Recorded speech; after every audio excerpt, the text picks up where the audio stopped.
il faut toujours profiter des temps. Si vous ne profitez pas, sache qu'en toi, le temps va vous laisser et vous allez regretter après. Donc, il a cité au moins 9 choses que nous devons profiter de ça, faire pour profiter de ces 10 premiers jours. Premièrement, de ne pas toucher aucun cheveu ou bien l'ongle de votre corps. Il faut faire ça à l'attention que j'ai fait. Je suis le prophète sallallahu alayhi wa sallam, comme nous a recommandé cela, pour ceux qui ont l'intention quand même de faire Udhiya.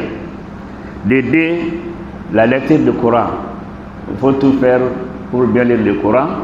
Il a même donné comment lire tout le Coran dans ces 10 premiers jours-là, en répartissant tout le Coran sur 8 jours, et au plus tard vous allez terminer au 9e jour. Ça sera 66 pages par jour, mais ceux qui ne maîtrisent pas beaucoup de Coran, les pays de solar que vous connaissez, il faut répéter ça au moins même 100 fois par jour. Vous aurez quand même beaucoup de récompenses. Avec chaque harf, vous avez 10 récompenses. Donc il faut multiplier ça et puis faire beaucoup de lectures. Troisième, c'est la prière nocturne.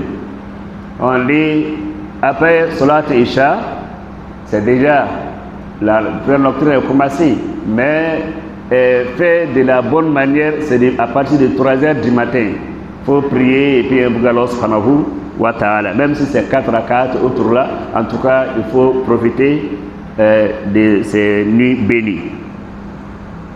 Et puis, quatrième, c'est les invocations. Il a donné même beaucoup d'exemples de ça. Alors, le prophète nous dit Alhamdulillah. Alhamdulillah, dit Alhamdulillah, ça remplit votre mizan. Donc, à plus forte raison, si vous ajoutez Subhanallah wa bihamdi, Subhanallah walhamdulillah, et Subhanallah walhamdulillah, ça remplit entre les cieux et les terres. Donc, il faut invoquer Allah avec Subhanallah, Alhamdulillah, La ilaha illallah, Allahu Akbar. Toutes sortes d'invocations, il faut continuer, surtout ceux qui sont venus du prophète sallallahu alayhi wa sallam, pas des invocations fabriquées par nous-mêmes. Le prophète nous a donné quand même des invocations et leur mérite. Mais pourquoi laisser ça et puis prendre d'autres invocations qui vont vous causer tort? Cinquième, c'est de récompenser Allah subhanahu wa ta'ala. C'est de récompenser à tout moment, surtout et puis renouveler notre foi à Allah subhanahu wa ta'ala. Il dit la foi à Allah subhanahu wa ta'ala, c'est le surpassement des bons œuvres d'une personne. Si vous trouvez quelqu'un qui n'arrive pas à accomplir les 5 prières qu'on dit à la mosquée, sache qu'il a un problème de foi, n'a pas assez de foi. Si vous trouvez quelqu'un qui n'arrive pas à faire des bons œuvres comme il faut, cela veut dire qu'il a un problème de foi. Mais le jour où son foi augmente, sache qu'il le fera mieux peut-être que vous-même. Donc, c'est à nous tous de nous récompenser à Allah subhanahu wa ta'ala. Sincèrement, il a donné les 3 conditions de se répartir à Allah subhanahu wa ta'ala. C'est de regretter, de demander pardon et prendre l'engagement de ne revenir là-dessus encore. Après, 6e, c'est de faire des aumônes.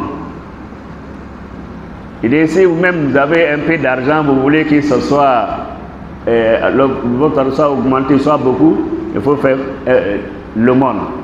L'aumône ouvre beaucoup de bonheur, la porte de beaucoup de bonheur à l'être humain.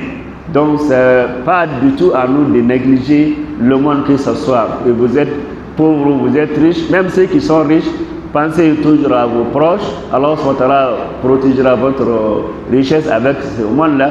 Même toi-même qui es pauvre là, pour s'enrichir, il faut se baser sur l'aumône, à Sadaqa. 7e, c'est de jeûner. Les jeûnes, c'est si quelqu'un arrive à jeûner tous ces 9 jours-là, c'est une bonne chose. Mais si vous n'arrivez pas à faire cela, il faut au moins jeûner le jour d'Arafat car le prophète sallallahu alayhi wa sallam nous dit que ça annule les péchés de 2 ans. Donc, nous sommes tous, nous avons des péchés. On a besoin de quand même que ce soit annulé, pardonné par Allah. Il faut mettre à votre programme de jeûner les jours d'Arafat. Mais si vous arrivez quand même à gérer tous ces jours-là, ce sera une bonne chose. Le 8e, c'est un dua. Il faut prier beaucoup à Allah. Il faut beaucoup de prières. Parce que, surtout à l'aube, une heure avant la prière d'Al-Fajr, dit que si vous vous levez par exemple vers 3h du matin et fait prière nocturne, après invoquer Allah subhanahu wa ta'ala, puis Allah subhanahu wa ta'ala exaucera vos prières. Et vraiment dit que le dua a beaucoup d'importance. Chacun de nous a besoin quand même de prier Allah subhanahu wa ta'ala beaucoup pour nos besoins.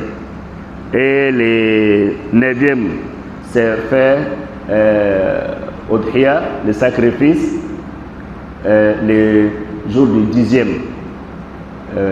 Ça peut se faire avec les moutons, les chèvres, les bœufs ou bien les chameaux. Donc il a cité ces critères-là, comme bon, les musulmans nous parlent de ça à tout moment. On dit que ça, ce qui est sûr, chacun même si les gens arrivent à négliger les autres là, personne ne négligera ces derniers-là. Parce que sous la pression de nos enfants, de nos familles, chacun est obligé quand même de tout faire pour avoir quelque chose à émouler ces jours-là. Mais faites attention. Il ne faut pas que ce soit parce que je fais ça, parce que je suis sous la pression. Si vous faites cela, vous n'aurez pas de récompense. Il faut faire parce qu'à l'intention que je suis en train de suivre l'action du prophète sallallahu alayhi wa sallam. Avec cette intention, vous avez la récompense. Mais sans quoi, vous n'auriez. Qu'Allah nous protège. Et voilà un petit résumé en français, ce que le sage nous a dit. Wassalamu alaikum wa rahmatullahi wa barakatuh. Bon, je me débrouille, Inch'Allah. Qu'Allah nous aide, Inch'Allah. 10 sur 10.